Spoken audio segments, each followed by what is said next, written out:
Begin there again at 12 and 13. Again, this is the chapter on divine manifestations, Vibhuti Yoga, the chapter on divine manifestations or Vibhutis. And so we'll just start right in. Arjuna Vacha Param Brahma Param Dhama Pavitram Paramam Bhavan Purusham Shashwatam Divyam Adidevam Vibhum Ahustvam Rishayah Sarve Devarshir Naradastatha Asito Devalo Vyasaha Swayam Chaiva Bravishite me. So it begins Arjuna Vacha, Arjuna speaks.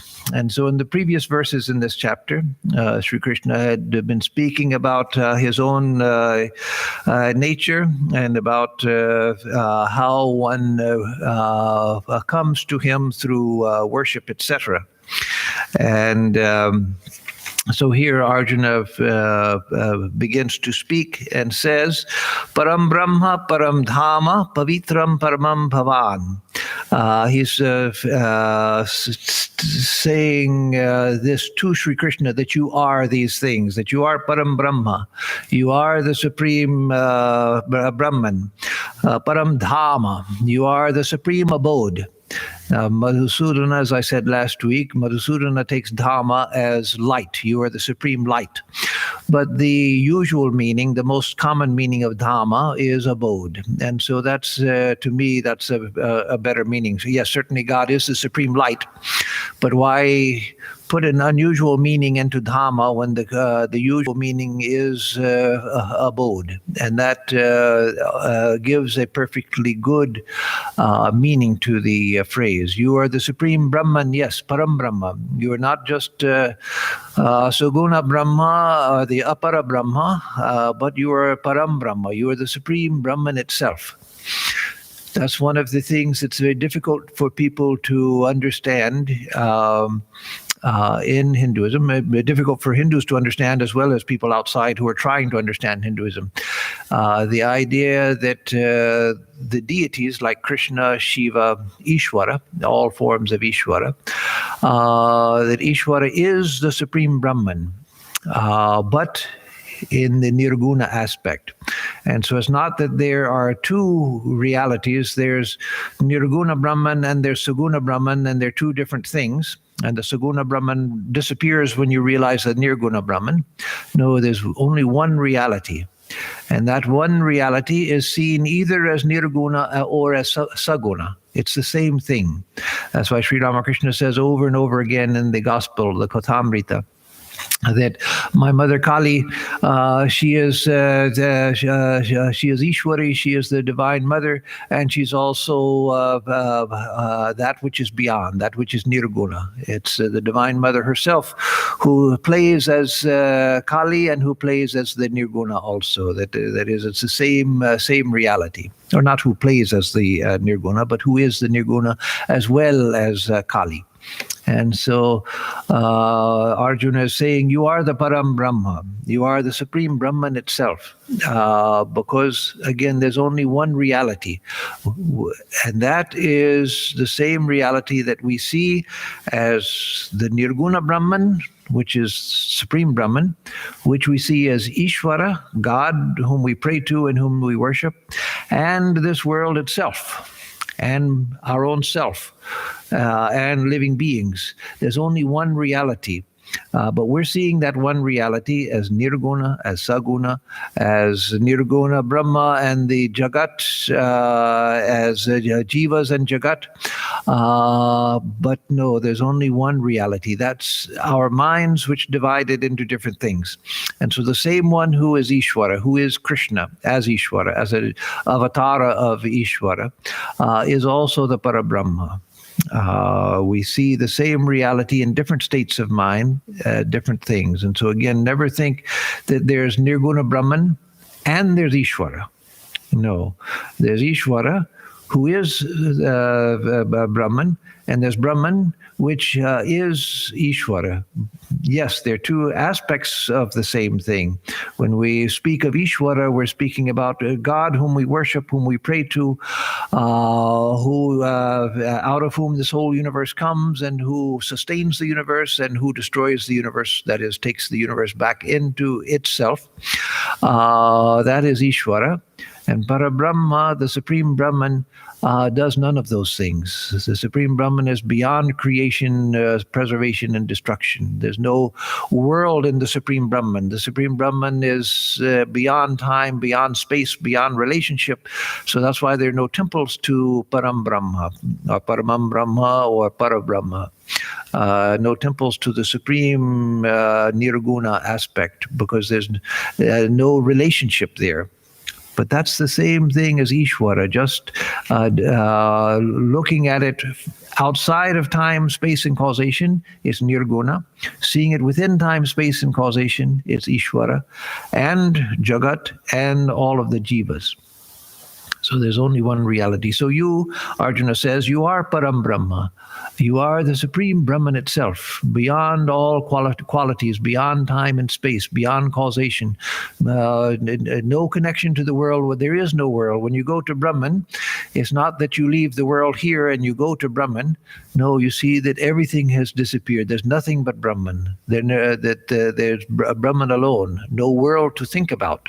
No world to wonder about, well, what does Brahman think about the world? Well, Brahman doesn't think, and there is no world to Brahman. Brahman knows. Brahman doesn't need to think. So you are the Supreme Brahman. You are the Param Dhama. You are the Supreme Abode. The Supreme Abode, why? What is an abode? An abode is that which contains. Abode is that also where we rest. Abode is also that where there's perfect safety. That's why when someone experiences in their home a robbery or something, there's a feeling of vulnerability. There's a feeling of that which should not have been violated. There's a sense of violation when someone comes into your home, because you expect your home to be the abode of safety. That's where you go when you want to be yourself. That's where you go when you don't want to have to put on a show for society. And in today's corporate world, where you have to sell yourself all of the time, you're constantly having to promote yourself, sell yourself, and so forth. When you're home, you can just be yourself. And so the abode is that which contains, that which is safe, that which is the resting place, that where you are yourself. And so God is all of that. God is the container of the whole universe. The whole universe is within God. God is within everything, but everything also is within God. It's a paradox. A paradox means two things which logically seem contradictory, but they're true from a higher standpoint. So God is within everything, and everything is inside of God. That's like saying I have a bowl that's full of fruit. So all of the fruit is in the bowl, but the bowl is inside the fruit. Well, no, you can't say that. The fruit is in the bowl. You can't say the bowl is inside the fruit. No, but God is. God is inside of everything, and everything is inside of God. God is the container, and God is the contained as well. But as the container, God is the abode. We all rest in God. And in God, we are ourselves. There we don't have to act. There we don't have to play. There we are who we really are. Outside of all of the masks that we wear, even the masks that we wear for ourselves, the masks that we don't even know are masks, even that is not necessary in God. And that is where we're perfectly safe. It's in God that we find a safe harbor, where there is no storm, where there is no trouble, there is no suffering, there is no noise, there is no disturbance. There, it's the perfect abode. It's the perfect, because it's the container, it's safety, it's the safe harbor. It's where we are ourselves, where we don't need to be anyone else. We don't have to pretend at all, where we can take off all masks and just be ourselves. So God is the Param Dhama and Pavitram. That is the purity itself, holiness itself, pavitram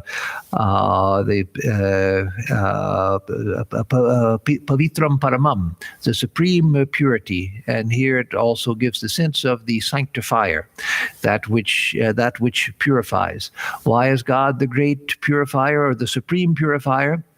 Because apavitra pavitro va sarvavastang gatopi va yasmaret pundarikaksham sabhahyabhyantara shuchihi. Whether pure or impure, in whatever state one may be, by thinking of God we become pure inside and out. Just by thinking of God we become pure. Just by thinking of God we become pure. We read in the last gospel class this past the Thursday of last week, that Sri Ramakrishna says, Sri Ramakrishna, I have seen a prostitute dying in full consciousness in the Ganges. That is, that she died in the Ganges in full consciousness, which is considered the best way to go, in full consciousness, but also standing in the Ganges. So he said that he saw a prostitute dying that way, a blessed death. And so thinking of God, we become pure both inside and out, no matter what. Whether pure or impure, in whatever state we may be, by thinking of God, we become pure both inside and out. That's all we have to do. As Sri Ramakrishna said, and Holy Mother would say also, we don't clean ourselves by rubbing ourselves with more mud. We clean ourselves by washing off the dirt. And so we wash off the dirt, not by thinking, I'm a sinner, I'm terrible, I've done awful things, why did I do that? No, we become clean by washing ourselves clean with the thought of God. So God is the great sanctifier, the great purifier. And Bhavan just means, great one. Bhavan, of course, is a way of addressing a great soul, a respected person also, but what to speak of a great soul. And also here it's being used for God, Krishna as God, great one. You are the supreme Brahman, you are the supreme abode, you are the supreme sanctifier. Purusham Shashvatam, you are the Shashvata Purusha. You are you are eternal, and you are the supreme person. You are the supreme person, Divyam. You are heavenly or luminous, heavenly Adideva. You are the Adideva. You are the first deity. Out of you, all of the other deities have come. So that we know in the Hindu tradition that every deity of the great deities, that is those deities who are Ishvara, this doesn't include Kubera and such people who are minor figures, but all of the great figures of Ishvara, each one is Adideva. All of the other deities have come out of each one. So whatever your chosen ideal is, that is the Adideva, the first, the primary deity, and all other deities have come. And so when addressing Krishna, who is before him, Krishna is Adideva, the first God, the God who is before everything else. The universe itself and all of the deities have come out of him. So you are Adideva Ajam. You are without birth. You have no birth. So Sri Krishna had said in the 4th chapter, when Arjuna asks him how it was that in ancient times he taught this yoga to Manu and Vivaswan and Manu and others, then Sri Krishna says that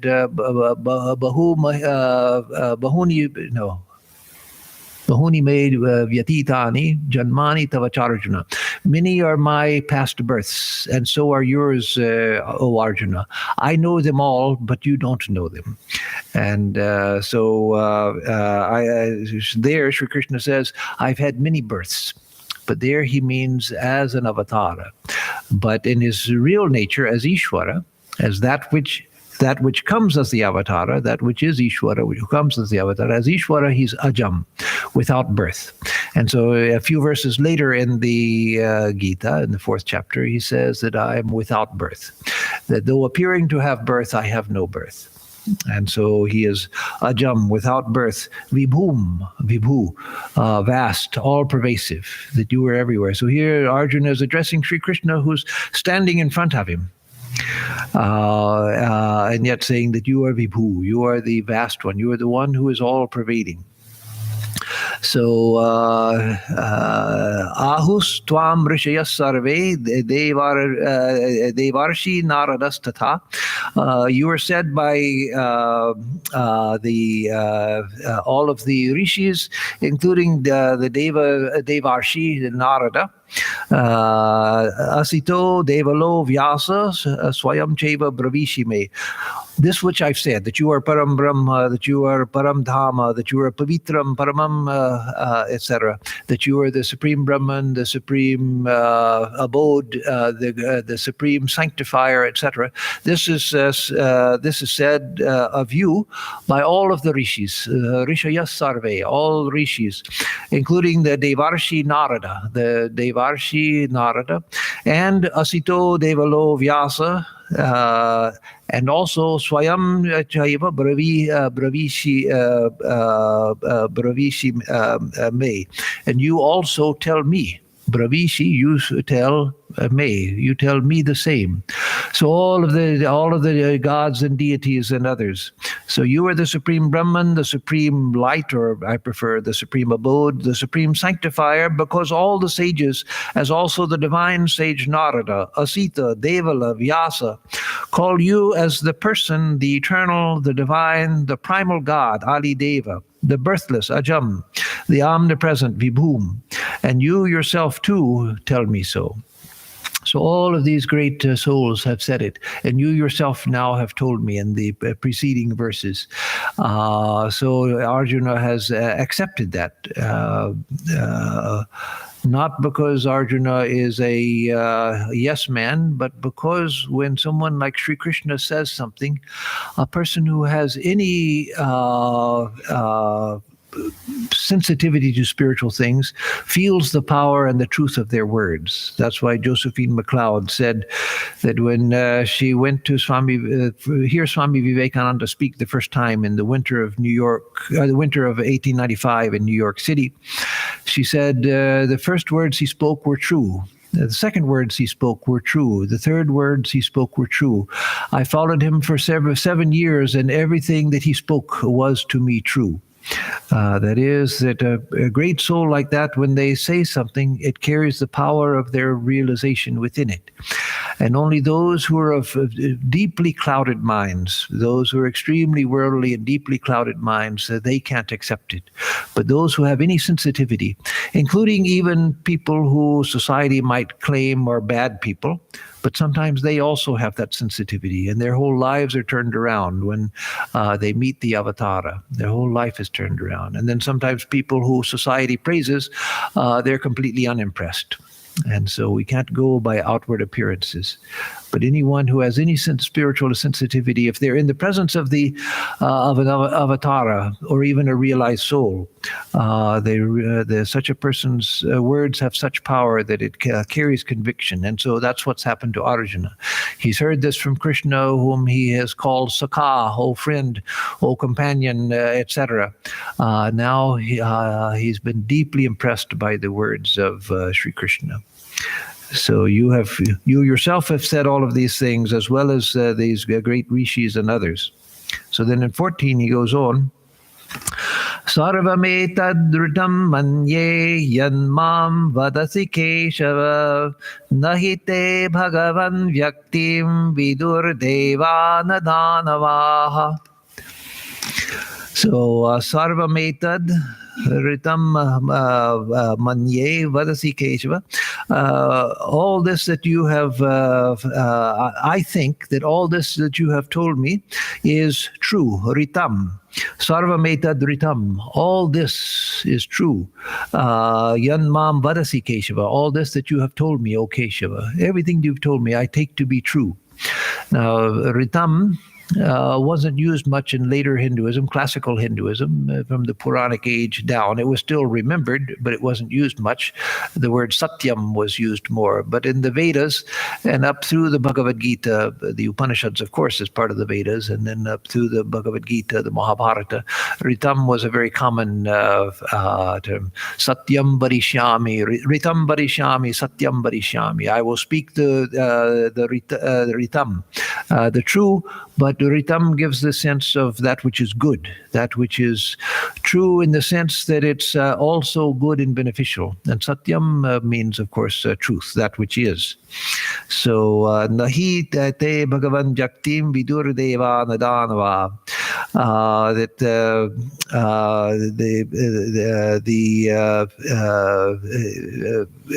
neither the gods nor the demons, the Danavas, comprehend your glory. O Keshava, I accept to be true all this that you tell me. For, O Lord, neither the gods nor the demons comprehend your glory. Comprehend the devas and the danavas. They do not know. Na viduhu. Your greatness. Te vyaktim. O Bhagavan, O Lord. So, O Lord, your glory, Vyakti, your glory, your divine manifest glory, the gods nor the demons comprehend it. But here Arjuna is feeling blessed because that which even the gods, and he's speaking of the lower gods, Indra, Varuna, Mitra, etc., that which the gods and the Danavas, they don't understand, that I've been blessed to understand because you have told me. And I know that is also what is said by Vyasa and other great souls. So then in verse 15 he says, Swayamevatmanatmanam vettatvam purushottama bhuta bhavana bhutesha deva deva jagatpate. So here, starting at the end of the first line and through the second line and then coming back, Purushottama, greatest of the Purushas, that is, greatest of beings. And Purusha here, of course, doesn't mean, Purusha can mean man. Here it doesn't mean just of men, but it means of people, of all beings. Everything, every sentient being is a Purusha in that sense, as it's used in Sankhya and Yoga, and sometimes in the Gita. So, O greatest of the Purushas, O greatest of the souls, greatest of beings, Bhuta Bhavana, you are the source of all bhutas, all beings. You are the Father, the source. It's out of you that all beings have come. And Bhutesha, but not only that, but you are the Lord of beings also. You are the Bhutesha. And the Deva Deva, the God of all gods. So of all of the gods, you are the God of gods. Remember that in the Vedas, Indra was the god of gods. Indra was the king of the gods, the lord of the gods. But and the Mahabharata took place. It wasn't written down at that time, but the story that's told in the Mahabharata happened. The Mahabharata war, etc., happened late in the Vedic age. And so it was at a time when the seeds of classical Hinduism were beginning to sprout. And there was the movement away from the ideals of the early Vedas, which had been challenged by the Upanishads, and then the new ideal presented in the Upanishads of the realization of the highest truth, not going to heaven and enjoying long life and all of that, but seeking to go to the illumination and liberation. That began to become the ideal. And so there was this long transitional period that you see taking place in the Gita, in the Mahabharata, and also in the Ramayana. Both of them taking place in the late Vedic age. And so especially in the life of Sri Krishna in the Mahabharata and in the Vishnu Purana later, and much later in the Srimad Bhagavatam. those three scriptures all relating to the life of Sri Krishna, you see how the transition from the Vedic gods to the classical gods of Hinduism.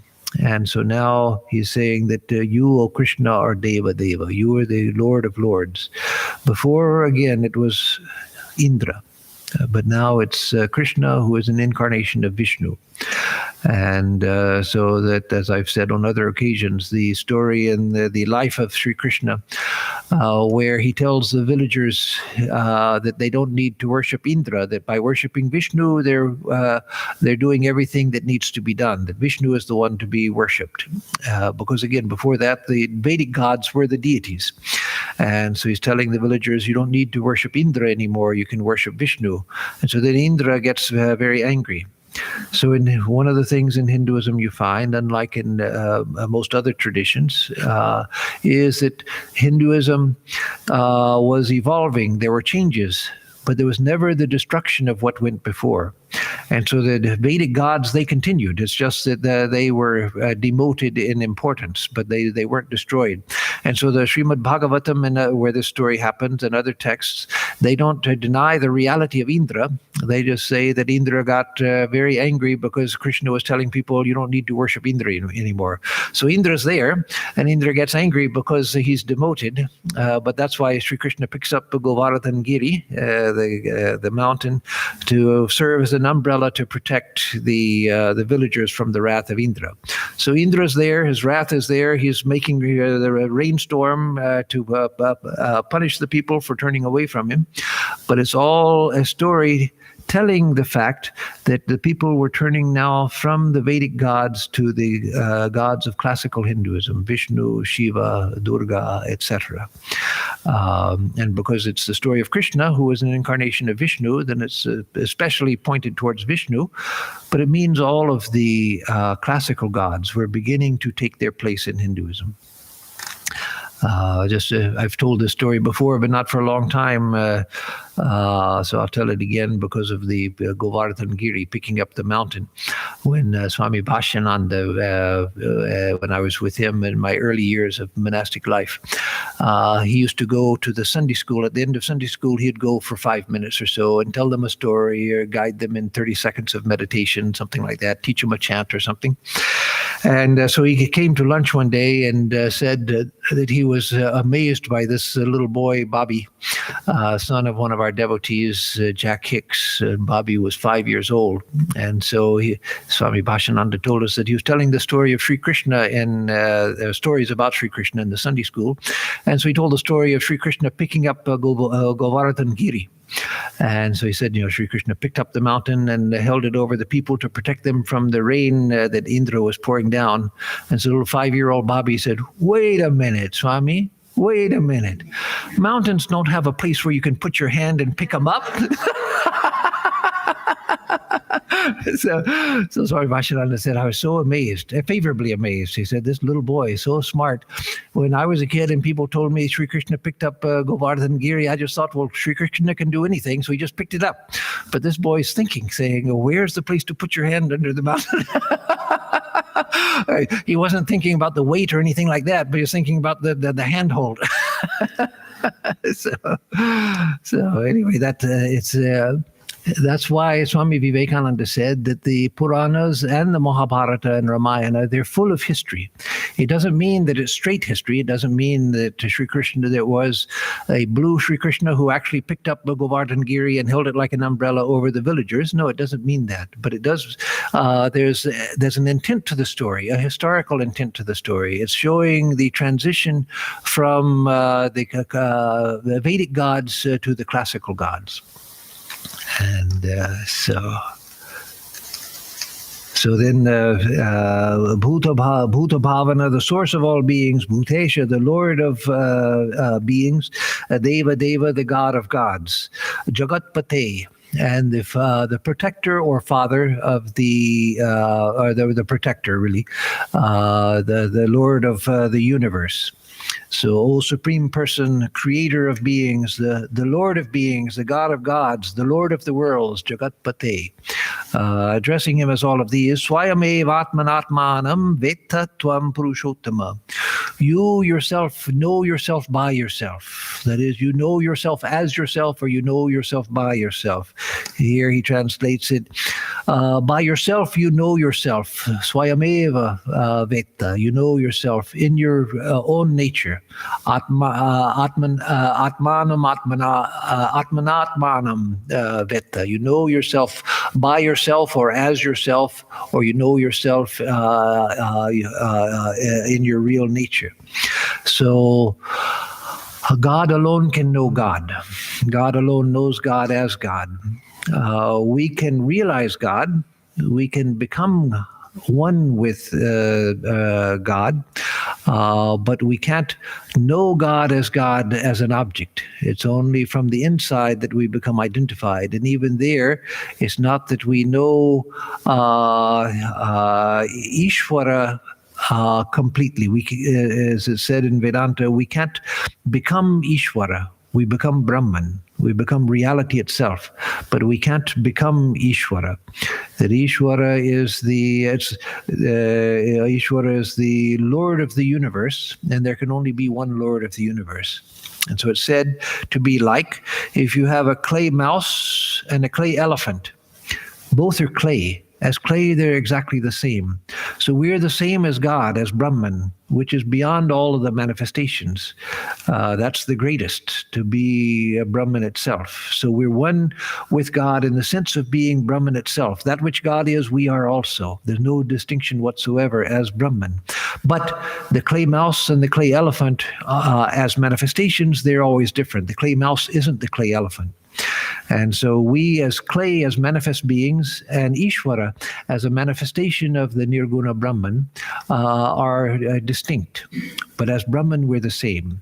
So when we both melt into Brahman, when we realize Brahman, there's no difference whatsoever. We are the infinite without limit. But when there's the manifest universe, there is this difference. However, there is a distinction that has to be made, especially on the basis of the life of Sri Ramakrishna and Swami Vivekananda. That Swami Vivekananda says in one place, it's not something he discussed often because it's not something that's of practical use to people in general, including spiritual aspirants. But he says that one can go so high that one becomes the reality itself, and then one can project oneself as Ishvara also. That the identity with Ishvara also is possible at a very, very high and rarefied state. So that may explain Swami Subodhananda's vision. Long after Swamiji and long after Sri Ramakrishna, Holy Mother, Swamiji, many of the direct disciples had already passed away. He passed away in 1932. So there were only 4 or 5 of them left by that time. The others had passed away. He had a vision in which his mind went to a very high realm. And there in this high realm, spiritual realm, not a world of heavenly enjoyment, but a very high spiritual realm, there he saw those disciples who had already passed away. Swami Brahmananda, Yogananda, Premananda, and other disciples who had passed before him. He saw them, and it was, of course, in ecstasy seeing his brother disciples in this high, rarefied spiritual state. And they told him, you stay here with us. And he said, but where is Swamiji? And he said, Swamiji has gone far, far above. He's identified with God himself. Himself. And so Swamiji was in an even higher rarefied state. And Swamiji had mentioned that it's possible to attain to such a high rarefied state that one can realize Brahman and then project oneself as Ishvara, that is, become identified with Ishvara. So why is it difficult to know and to even think in terms of what it would be like to be Ishvara? Ishvara is in the heart of every being and hears and knows everything. Sri Ramakrishna said, God hears even the footfall of an ant. God hears even the footfall of an ant. Will he not listen to the prayers of a sincere devotee? So he's saying it in order to explain that your prayers are heard by God. Certainly God listens and hears your prayers. But God hears even the footfall of an ant. So to think of a consciousness, we have enough trouble just keeping track of our own calendars from what day to day. What are my appointments today? When am I supposed to take my medicines and all of that? God hears even the footfall of an ant. Think about how many ants there are. And each ant has 6 legs. So even if you count all of the ants in the world, you have to multiply that by 6. And that's just ants. It's not worms, it's not cockroaches, it's not flies, it's not everything else. Amoeba, protozoa, and other things. God is seated in the heart of every being and knows everything. Sees everything from the inside, simultaneously knows everything. So that kind of consciousness, how can you even imagine it? So to be that is what being Ishvara means. So yes, we can become Brahman, which means becoming the infinite. That itself is mind-boggling. That we can't understand. But there, it's not knowing things. Oh, something just happened, I think. Okay, you'll take care of that. It's not knowing every footfall of an ant, but it is being the infinite without limit. Infinite knowledge, infinite bliss, infinite being. But to be Ishvara, that's within manifestation, and that is something that we can't even imagine what that means. So that's why we can't think of becoming God. So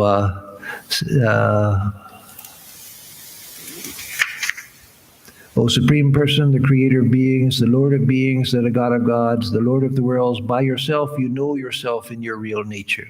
So you alone know yourself in your real nature. You know yourself as Ishvara. So in the devotional schools, like the Vaishnava schools and other devotional schools, there are different types of mukti. Sayujya, Sarupya, Sayujya, Sarupya, Sanidhya. Anyway, they're samipya. Different types of realization where you become very close to God. You you become part of the form of God. You're joined to God, etc. But you don't become God Himself. You become very, very close to God in the devotional schools. So you're joined to God, but with some distinction. But you can become Brahman. You can become Brahman. But only God knows God completely. That's why Holy Mother and Sri Ramakrishna first and Holy Mother used to quote it also, used to say that some people, some great sages have gone close enough so that they hear the ocean of Satchidananda. Some have come closer so that they begin to smell the salt air of the ocean of Satchidananda. Some have climbed to the top of a hill where they can see the ocean of Satchidananda. A few have gone to the shore of the ocean of Satchidananda, and one or two, like Sukadeva, have taken a handful of water and tasted it. So that's so yes, you can become Brahman itself, completely identified with Brahman. But to become Ishvara and all of that means, that's beyond human capacity. So then we come to verse 16, which says, Vaktumarhasya sheshena divya hyatma vibhutayah yabhir vibhutibhir lokan imanstvam vyapya tishtasi. So Vaktum arhasi asheshena. You ought to say completely, asheshena, without any reserve. You ought to say, and you can say, without any reserve, divya hi atma vibhutaya. to tell about your own vibhutis, your own divine manifestations, your own glories. So because you alone know yourself completely, you alone can tell about you alone are worthy, arhasi, you alone are worthy of telling about your divine manifestations, your divine glories. Yabhir vibhutir lokanam imans tvam vyapyatishtasi, by which vibhutis you pervade this universe completely. You pervade this universe with your divine manifestations. So since those manifestations through which you exist by pervading these worlds are divine, therefore you should be pleased to speak in full of your own manifestations. Yes, he says here, you should be pleased to speak, but arhasi also means you are worthy of speaking. Like the verbal root, the dhatu, from which arhat, the worthy ones, comes. The Buddhist saints, the early Buddhist saints, were called arhats from the same verbal root. So since those manifestations through which you exist by pervading these worlds are divine, therefore you should be pleased, or you are worthy to speak in full of your own manifestations. So here Arjuna is asking Arjuna to explain how it is that he's manifest here in the world. If he's the Paramam Dhama, if he's the supreme abode, if he's Jagatpate, he's the Lord of the worlds, if he is Vibhu, pervading everything, then how is it that I will know you here in this universe? I see a desk, I see a harmonium, I see stone, I see cloth, I see plaster, I see rocks, trees, people, etc. But where are you? How are you manifest in the midst of all of this? So he's asking Sri Krishna, because no one else can explain these like Sri Krishna. So imagine having Sri Krishna in front of you. Like if we had Sri Ramakrishna in front of us, that we could ask him the same. How is it that you are manifest here? So then he goes on in 17. Katham vidyam aham yogis tvam sada parichintayan keshu kechu cha bhaveshu chintyosi bhagavan maya. Katham vidyam aham yogim tvam sada parichintayan. So, yogi, how is it that I shall think about you? Parichintayan, thinking about you. How is it that I should know you, ever engrossed in meditation? Katham vidyam aham yogim tvam sada parichintayan. How is it that I shall know you by remaining ever engrossed in meditation? Keshu keshu chubhaveshu chintyosi bhagavan maya. In what objects? Keshu keshu bhaveshu. In what objects chintyosi are you thinkable? That is, in what objects should I think of you, or how should I think of you in regards to objects? O Lord, how are you to be meditated upon? Meditated on by me, as he puts it here. And through what objects are you to be meditated on by me? Through what objects are you to be thought of or meditated upon? Chintya means literally thought of, and here he interprets it as meditated on, which also is good. So, O yogi, how shall I know you by remaining ever engrossed in meditation? Sada parichintayan, always thinking of you. Sada parichintayan. And parichintayan, pari means all around. So thinking of you in a comprehensive and total manner. How shall I always, sada parichintayan, always thinking of you in this total manner? How shall I know you? By thinking of you. So again, he's asking Sri Krishna for ways to meditate upon him, because we don't see God here, and for most of us, God is a concept. It's a word. It's a concept that we deal with. We can talk about it. We can deal with it intellectually and so forth. We can accept it or we can reject it, but still, it's basically a concept. But Arjuna is asking for more concrete ways to know God, concrete ways in which to think of God. In order to meditate, we have to have an object of meditation. There has to be something we meditate on. If someone comes to you and says, can you teach me to meditate? And you say, yeah, go meditate. That's not helping much. That's what they're asking about. So how do I meditate? You have to, if you're going to meditate, you have to have something to meditate upon. So just saying, go meditate, and not giving you a way or an object of meditation is not helpful.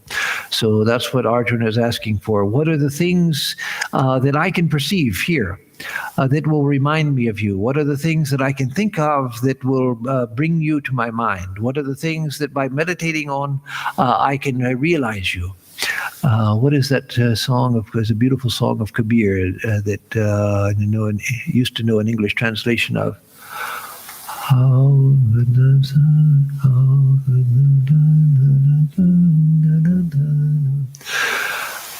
Oh, no, I can't remember the words to it now. Anyway, the idea, and you find it in various bhajans of different periods in India. And you find it especially among the Vaishnavas, where everything reminds you of Krishna, everything reminds you of the beloved, everything that you see it reminds you of the beloved. And you see that in Sri Ramakrishna, that I was just reading today in the Great Master, which I read in the morning. First thing, Sri Ramakrishna going by carriage through the city, and he sees a prostitute up on a veranda, decked out in jewelry and everything, and enticing passersby, trying to get attention from passersby. And Sri Ramakrishna sees her, and he sees her as the Divine Mother, and says, "Oh, Mother, you are playing in this form." And he gets down and bows down to her, seeing the Divine Mother within her. And so he sees an English boy standing by a tree, bent. And he's reminded of Sri Krishna, bent playing the flute. And so whatever he saw, he was reminded of God. Anything could uddipan, anything could kindle that idea of God. And so Arjuna is asking for that. Can you tell me things that by meditating on them, I will come to understand who you are? O yogi, how shall I know you by remaining ever engrossed in meditation? And through what objects? What are the objects that I can meditate on? Through which I can know you. And we'll do this last verse of Arjuna's words, and then we'll save for next time the answer of Sri Krishna. Vistarenatmano yogam vibhutim cha janardana bhuya kathaya triptirhi shrinvato nasti me mritam. So Vistarena, in detail, Atmano Yogam, your own yoga and vibhuti, O Janardana, Kathaya. Tell me, Bhuya Kathaya, again tell me, O Krishna, in detail, your own yoga, that is your divine power, and your vibhuti, your manifestation. How it is that you manifest here, and by what power you exist and manifest. Triptirhi shrinvato nasti me amritam. So the shrinvato, hearing, the triptir nasti, there is no end to I never feel satisfied. That is, I've never had enough hearing about your glories. Your immortal glories. So, O Janardana, narrate to me again your own yoga and manifestations exhaustively, Vistarena. For while hearing your nectar-like utterance, there is no satiety in me. That is, I never tire. I never feel that, I've had enough. You've been talking for a while now while sitting on the, or while we're here in the chariot. So that's enough now. Let's get on with the battle and we'll get back to this later. No, I never come to an end of enjoying the narration of your words. Like Shrima, Mahendranath Gupta, the recorder of the gospel, that after he met Sri Ramakrishna, all he could think about when he went home was, how can I go back? How can I go back? When can I go back to hear more of this wonderful man? Even though Sri Ramakrishna had crushed his ego and ground it in the dirt, He'd crushed his sense of ego, and yet even then, M wanted to come back. He couldn't wait to come back and to hear more. So, like that, Arjuna is saying, "Oh, Janardana, narrate to me again your own yoga and manifestations exhaustively. For while hearing your nectar-like utterance, there is no satiety in me. I never get tired of it." So we'll stop here and see if there are any questions before closing.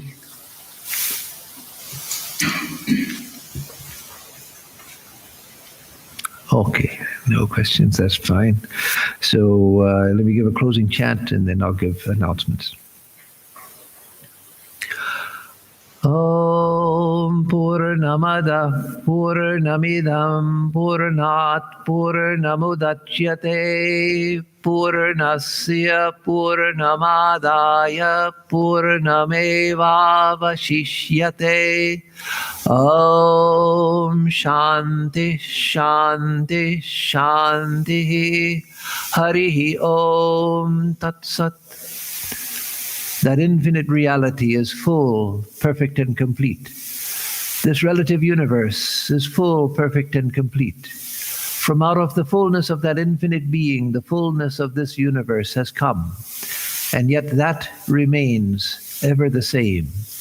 Om, peace, peace, peace be unto us and to all the beings of the universe.